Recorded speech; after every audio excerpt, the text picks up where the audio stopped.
একদিনের জন্য আমার কোনো কাজে বিরক্ত হয়, ইস, আরে বিরক্ত হয়, আমরা এগুলো বলি না? একদিনের জন্য বলে না, একদিন, একটি মুহূর্তের জন্য। এই 10 বছরে একটিবারও প্যারা নবীজি বলেন নাই, আনাস এটা কেন করলে?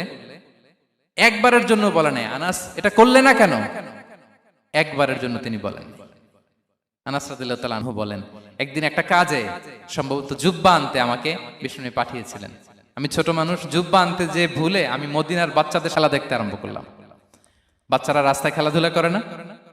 বিষ্ণুনবী যেটা আনতে পাঠিয়েছে ওইটা না এনে ভুলে, ছোট মানুষ তো, সেও দাঁড়িয়ে দাঁড়িয়ে মদিনার ছেলেমেয়েদের খেলা দেখতেছে।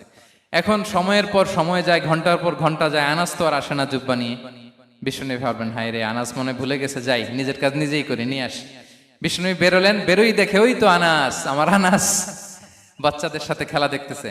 আমরা হইলে কি করতাম? আমরা হইলে কি? মাইর, ওই যে ডাইরেক্ট মাইর। আল্লাহ, আজকে তোর একদিন কি আমার একদিন না? বিষ্ণুনবী গেলেন, তিনিও বাচ্চাদের সাথে খেলা দেখতে শুরু করলেন, কিছুই বললেন না, শুধু আলতো হাতে আনাসের পিঠে হাত রাখলেন, ঘাড়ে আলতো হাতে। বিষ্ণুনবীর হাতটা রেশমের চেয়েও সফট ছিল। হাত রাখলেন, হাত রাখাতে আনাস রাদিয়াল্লাহু তাআলা আনহু ফানাযারতু ইলাই, তিনি বললেন আমি পিছনের দিকে তাকালাম, বিষ্ণুনবীর দিকে আমি তাকালাম, হঠাৎ করে দেখলাম যে বিষ্ণুনবী।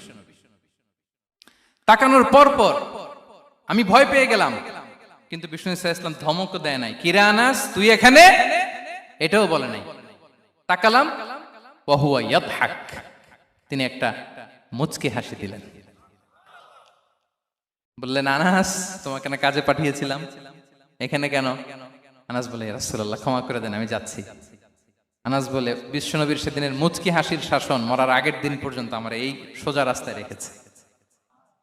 ভাইরা আমার, শাসন করতে জানলে পিট্টি দেয়া লাগে না, ধমক দেয়া লাগে না, মার দেয়া লাগে না।